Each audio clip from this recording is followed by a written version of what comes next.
It's certainly understandable that people going into the criminal justice system are really focused on the sentence and where they're going to serve their time and how they're going to serve their time.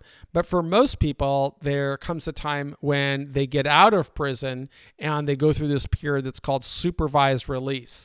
I'd like you to be thinking about what strategy will work for you to get early termination of supervised release.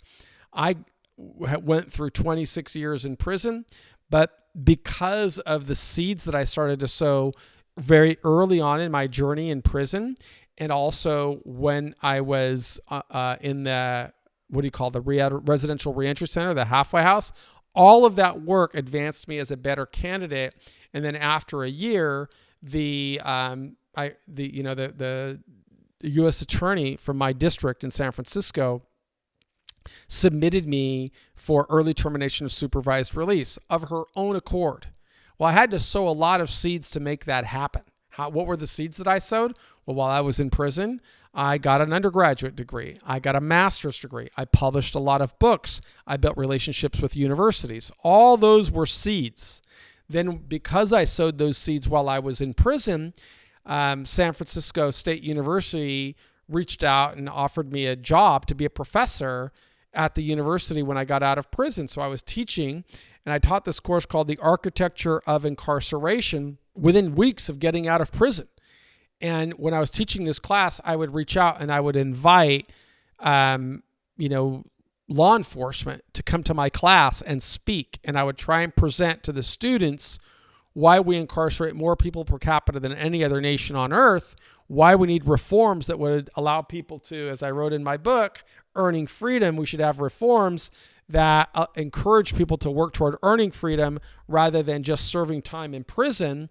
And I invited law enforcement to come in there and deliberate and put their side of the story. So I had prison staff come in, I had probation officers come in, I had U.S. attorneys come in, I even had federal judges come in.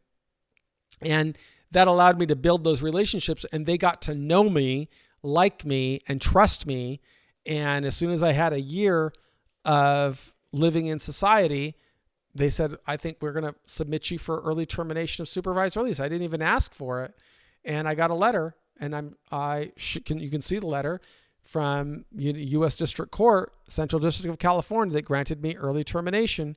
And then I got a similar letter from the U.S. Parole Commission a year later, and that's how I got early termination. So it's those early seeds that you sow that lead to the outcome that gives you a higher level of liberty. I want you to get a higher level of liberty. You obviously can't use the resources that I created. We've got to create your own resources. I can show you how to create those resources.